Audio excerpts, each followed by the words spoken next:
Government వక్ఫ్ board దగ్గర నుంచి తీసుకొని గవర్నమెంట్కి అలాట్ చేయడం అనేది ఇంతవరకు ఎప్పుడు జరగలేదు.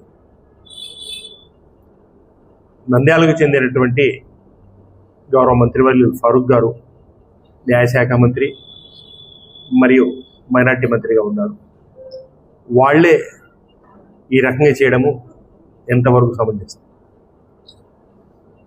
ఎవరైనా పోయి అడిగితే ఆల్రెడీ వక్ఫ్ బోర్డు ల్యాండ్స్ ఆకుపైలు ఉన్నాయి, వాటిని మేము రక్షించలేము కాబట్టి ప్రభుత్వ సంస్థలకు కానీ ఎవరికన్నా కానీ ఇవ్వడము అని చెప్పడము ఎంత హాస్యాస్పదం.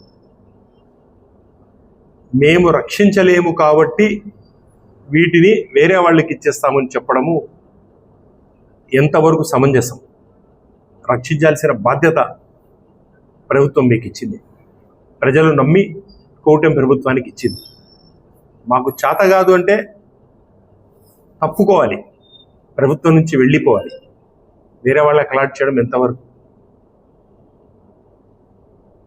ఇక్కడ సున్నీ మసీదు గురించి కొంత అన్నా తెలుసుకోవాల్సిన అవసరం ఉంది. పాతకాలంలో 82 ఎకరాల దగ్గర సున్నీ మసీదుకు సంబంధించిన ప్రాపర్టీ. చాలా మంది పెద్దలు ఉన్నారు, నంద్యాల వాసులకు అందరికీ తెలుసు ఏ రకంగా దానికోసం పోరాడారు.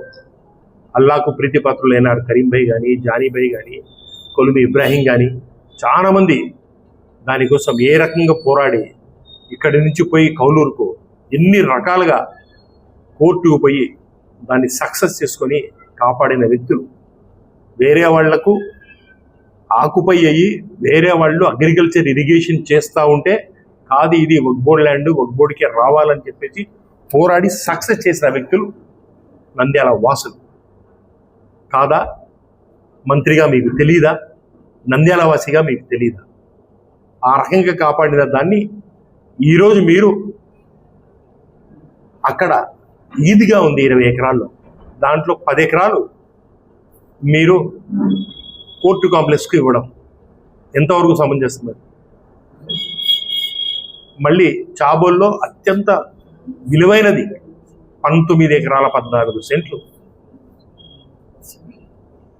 పోలీస్ హెడ్ క్వార్టర్స్కు, ఆర్మ్డ్ ఫోర్సెస్కు ఇవ్వడము. అసలు ఏం చేయాలనుకుంటా ఉన్నారు మీరు వక్ఫ్ బోర్డు ప్రాపర్టీస్? మా పీరియడ్లో, వైఎస్ఆర్సీపీ పీరియడ్లో ఆకుపోయినటువంటి నూనెపల్లె జామియా మసీద్ ప్రాపర్టీ కాంప్లెక్స్, కన్స్ట్రక్షన్ అయిన కాంప్లెక్స్ను మేము పగలగొట్టినాం.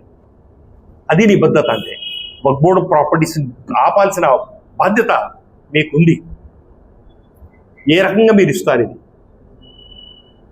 వక్ఫ్ బోర్డులో వక్ఫ్ అంటే మీనింగ్ తెలుసా అందరికీ?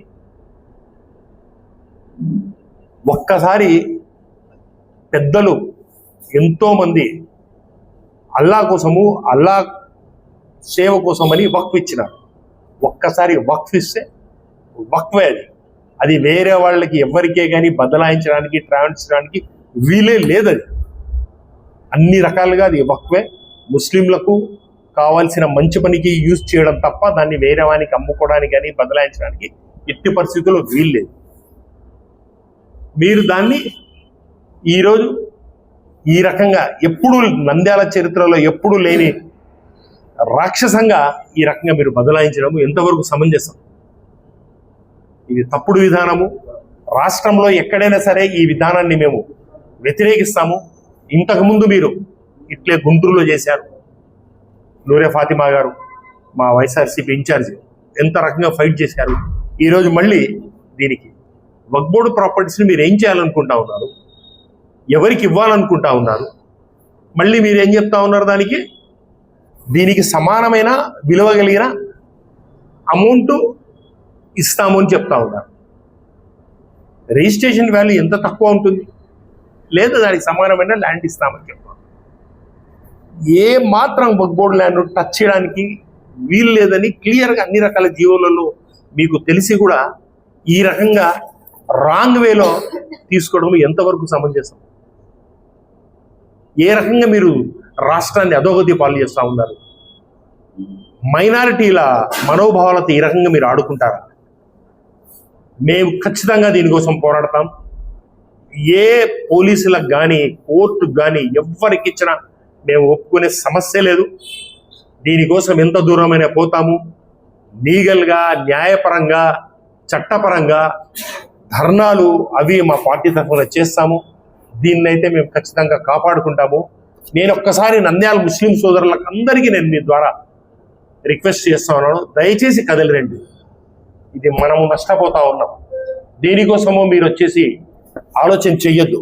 ఇంతకుముందు ఈ రకంగా అన్ని రకాల జమాతులు కలిసి సేమ్ సున్నీ మసీదు ప్రాపర్టీని కాపాడుకున్న రోజులు ఒక్కసారి గుర్తు తెచ్చుకోండి. మళ్ళీ ఒక్కసారి సంఘటితమైదాం, దీనికోసం పోరాడదాం. మన ఆస్తులు అల్లా కోసము పెద్దలు ఇచ్చిన వక్ఫ్ బోర్డు ఆస్తులు మనం కాపాడుకుందామని చెప్పేసి మీ ద్వారా తెలుపుకుంటూ సెలవు తీసుకుంటా ఉన్నాను. నమస్కారం. ఎంజే హాస్పిటల్ నంద్యాల పట్టణంలో అత్యాధునిక సదుపాయాలతో నిష్ణాతులైన వైద్యులచే అందరికీ అందుబాటులో అతి తక్కువ ఖర్చుతో వైద్యం అందిస్తోంది MJ hospital. Doctor Jasmine Sultana MBBS MS DGO, LSS laparoscopy, Netherlands, obstetrician and gynaecologist, గర్భిణీ మరియు స్త్రీ వ్యాధి నిపుణులచే హై రిస్క్ ప్రెగ్నెన్సీ, సాధారణ కాన్పులు, సిజేరియన్, ఫ్యామిలీ ప్లానింగ్ ఆపరేషన్, గర్భసంచి ఆపరేషన్, లాప్రోస్కోపీ ద్వారా ఆపరేషన్లు, సంతాన సాఫల్యం కొరకు చికిత్స చేయబడును.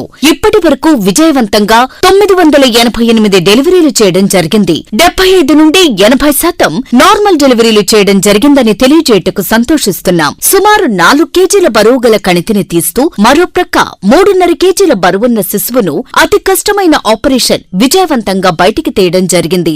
అత్యాధునికమైన operation theatre, labour room, emergency విభాగం, ఇంక్యుబేటర్ సదుపాయం, వెంటిలేటర్ సదుపాయం, అత్యాధునిక ఐసీయూ, ఆధునిక హంగులతో వెయిటింగ్ హాల్, ఆధునిక special AC rooms, sharing rooms, non AC rooms, అధునాతన ల్యాబొరేటరీ, 24 గంటల ఫార్మసీ సదుపాయం, పేషెంట్స్ కొరకు లిఫ్ట్ సదుపాయం, విశాలమైన పార్కింగ్ సదుపాయం కలదు.